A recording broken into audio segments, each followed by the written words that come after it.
G'day everyone, I'm Patrick from Douglas Fir Design and I have a new bandsaw. I'm going to take you through the process of setting this up and getting the most out of your bandsaw, getting it to cut straight, making sure the blade is true to the table. A couple of easy adjustments to make and then you'll get cuts every time and you don't need to set it up ever again.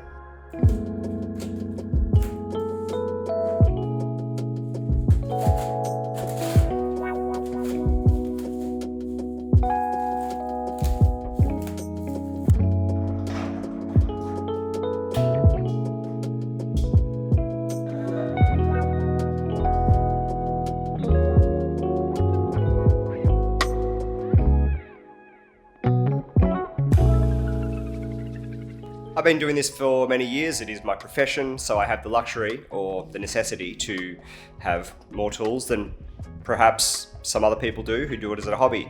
This means that I have two bandsaws. I have baby bandsaw, which is actually still quite a big bandsaw, and it has a really fine blade on it. And then I have big bandsaw, which has a ripping blade on it. Obviously this feels like a luxury, and it is, but I just found over the years that instead of using the right blade for the job, because changing the blade on a bandsaw often requires resetting certain things like all the bearings, I just wouldn't change the blade and I'd use a blade that was not the best blade for the job. So having a blade, the bandsaw that does curved cuts and a bandsaw that does straight cuts is a wonderful luxury to have and kind of a necessity in a shop where you're using them all the time, because it's just not practical to change them back and forth constantly in the way that you might with the table saw. I really see 5 key simple adjustments that we need to make sure that this thing is running perfectly. The first one is the blade square to the table in that orientation. That is a really simple adjustment. This is a tilting table. Almost all bandsaws have a tilting table. It tilts on this carriage here, and then there is a little bolt here that sets the position that the table thinks is 0. So we can adjust that to make sure that the table is square this way. I can see a little bit of light behind here. I have this block of wood here to hopefully illuminate that. Basically, it means that the table needs to move slightly. I have loosened the carriage bolt here. This is the one that allows the table to tilt. I've loosened it just enough so that the table moves, but not enough so that there's a whole bunch of wobble in the table. And to correct that gap there, I need to adjust this little knob here. So I'll loosen off that bolt, raise that little foot up just slightly, which will tilt the entire table a little bit to the right, which is what I want.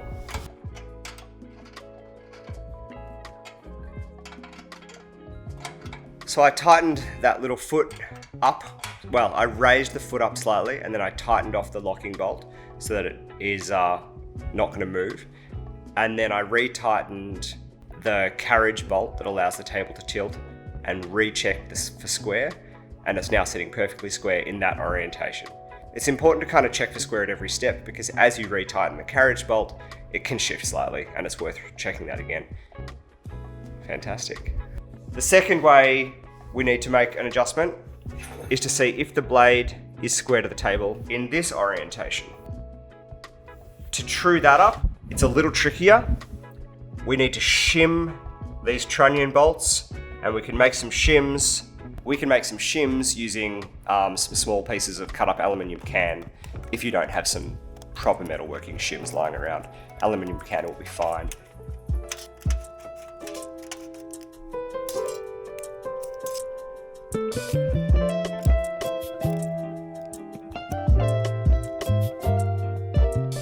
Most of the time you'll find that the table is already aligned in this orientation pretty well. I've never had a bandsaw that was badly out in that direction, but it's a relatively simple fix. Just shove some shims in there and we'll true it up.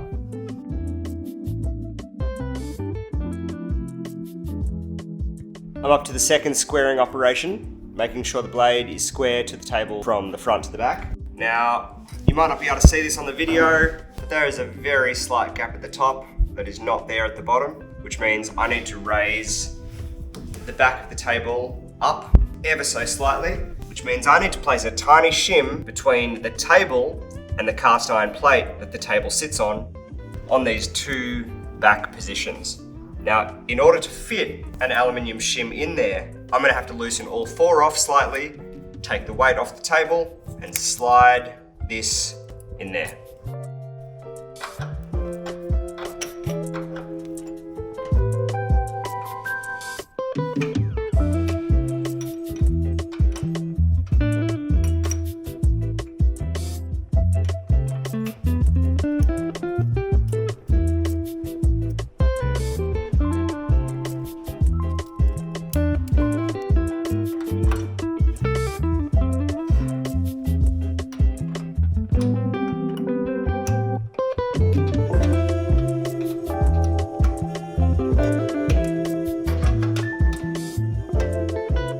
That's absolutely perfect now. There's no gap at all. It's such a small change, but I'm really happy I did it. It's the kind of thing that would make a difference to cutting shoulders on tendons, for instance, where you want the blade to be perfectly parallel in that direction. But it's just nice knowing that the machine is now square in that direction too. The third thing that we need to make sure is the miter track here running parallel to the blade. And we can adjust that in a couple of ways. We can loosen those trunnion bolts underneath and just wiggle the table around until it is aligned. But it's not as simple as taking a measurement from the blade and aligning the miter track to that blade. We need to kind of do a cut and see if it's aligned in that way.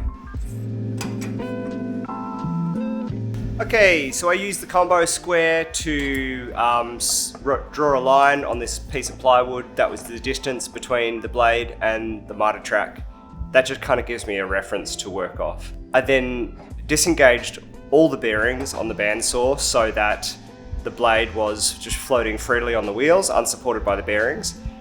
And I cut to that line freehand as close as I could. And what I'm doing is taking really close notice of if I need to tilt this piece of plywood in order to stay on that line. You'll notice that as you push it through, there's a direction it needs to sit. So you might find that to cut that line straight, your piece of timber actually needs to be sitting at that angle, and you'll find that you're holding that angle the whole way through, or it could be the other angle. And having this edge close to the miter track gives you a way of visualizing how off that is. Now, I found that this board was wavering a little this way and a little that way, as in it was essentially straight. Considering this is a freehand cut, it was cutting pretty straight. If it's not, the first thing that I would check is the position of the blade on the tire. The position of the blade on the tire is called the tracking. Because the tire is convex, if the blade is further forward, it will be actually tilting to my left as I'm standing at the bandsaw. If the blade is sitting to the back of the tire, the blade will be facing more to my right as I'm standing at the bandsaw. And we can adjust the position on that tire by adjusting the tracking knob back here. So we can undo the tracking lever, that just frees up this knob, and then we can turn that to the left or the right. If I turn it clockwise, it's going to push the bottom of the wheel out, which pushes the blade towards the rear of the wheel. So clockwise pushes the blade to the rear, which makes the blade cut more to my right. If I do it anti-clockwise, the blade goes towards the front of the tire. Most people suggest that the gullet, or the space behind the teeth, this is the gullet here, should be kind of sitting on the center of the highest part of the tire. That means that the teeth are just in front of the highest part of the tire, and they are supported, but they're not digging into that highest part. But within that position, you can move that blade forward or backwards a little bit and it will affect how it tracks. That is the simplest way to make sure that your tracking is correct.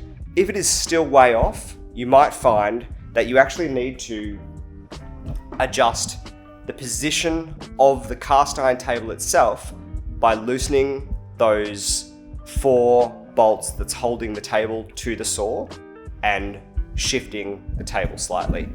Like I said, if you've made this cut and in order to cut that line, you're consistently at that angle, then what you need to do is adjust this table so that it's more like that angle.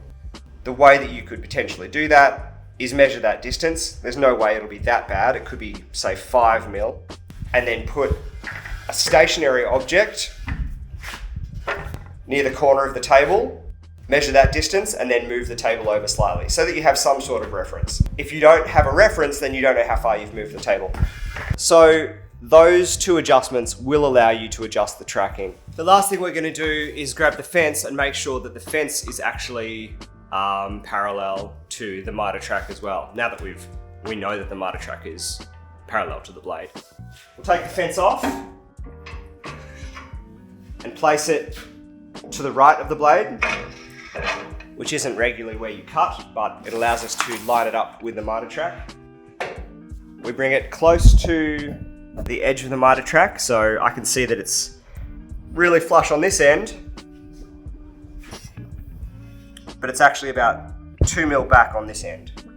I can see that by the reflected light, the cast iron top. There's more steel here, and then it disappears back here. The way we're going to adjust that is by loosening this Allen key bolt here, and there's one at the back, and adjusting the fence like that.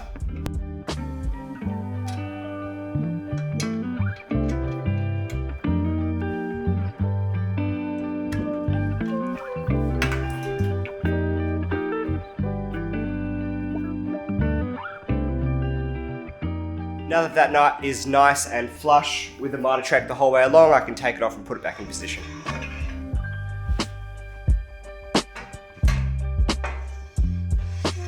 The last thing we need to do is adjust the bearings. I think that's probably the simplest thing to do on this operation, and it's the kind of thing that you adjust pretty frequently.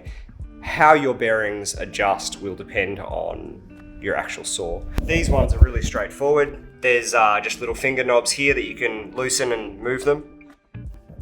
I had all of the bearing blocks out of the way for the setup operation so that they weren't putting any pressure on the blade, and now I can put them back into position. Basically, you want about the thickness of a width of paper between the bearings and the blade, to the sides and to the rear.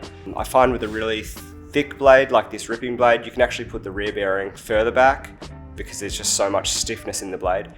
With a really thin blade, you need that rear bearing to be basically touching it or very close to it.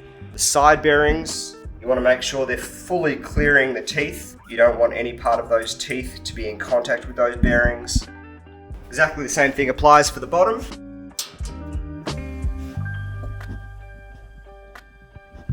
Good bearing setup is critical for good clean cuts. The last thing that I will be doing to this bandsaw, it's kind of my secret weapon for dust extraction, is Kaizen Foam. Timbecon sells it in a variety of thicknesses. I always have just some scraps lying around. Really amazing for like creating little drawer organizers and other bits and pieces, but something I've recently been doing with it is improving dust extraction on my machines. Basically, you can cut it to any shape, place it in a location that air is escaping from your dust extraction system. In this case, the connection between where the hose is mounted to the machine and then where the blade actually is. In a bandsaw in particular, not just this bandsaw, but all bandsaws, there's inherently just a bunch of air gap in there, which promotes terrible extraction. I've also used this in my panel saw to do exactly the same thing. By closing up this gap here, little gap here, and this ridge along the front, I've dramatically increased the extraction on my panel saw in a really big way. Because previously, all the dust or most of the suction was just being lost to additional airspace, and it wasn't directing that extraction towards the saw blade itself. So I'm going to do the same thing with the bandsaw. The first step is to clean any grease out of that area, because we're going to be sticking the Kaizen foam into that hole using double-sided tape. So we need any grease out of there. So metho or terps on a rag, clean the whole area, and then we'll be cutting some pieces to size. Now, an important thing to consider, if you are regularly tilting your cast iron table on your bandsaw, then you need to consider how that tilting will affect the placement of the Kaizen foam. The foam is fairly inexpensive in this amount that we're using. And if you have some lying around the shop, then it's basically free. So, and it's pretty quick to cut it to size. So I don't regularly tilt this machine, to be honest. It happens a couple times a year. So if one of the pieces of Kaizen foam gets squashed and I have to replace it when I tilt the machine, it's actually not a great big deal to me. But the majority of the pieces that I put in there will stay there and they won't interfere with the tilting at all.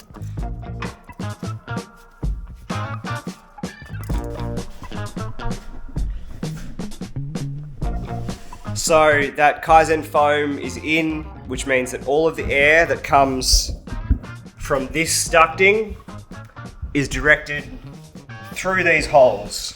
There's a little bit of air gap here and there, so it's not like I've completely plugged all ventilation, but I've directed it where I need it to be. The reason the Kaizen works so well is it's squishy, which means that all of those pieces are actually just friction fit, except for one, which means none of it is going to affect the tilting of my table.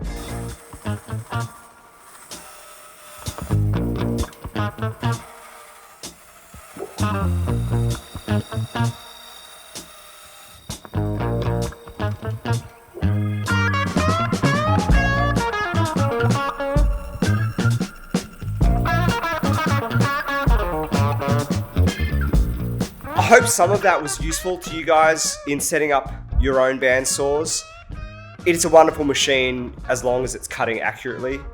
I'm not interested in any machine that doesn't cut accurately, but this one especially, so useful, so versatile. A couple of things to get you set up, and honestly, I don't have to mess with literally any of that again because I don't change the blade very often on that machine.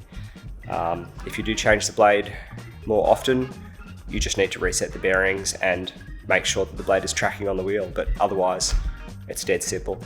Click the links below. There'll be some information on some of these products that I've used.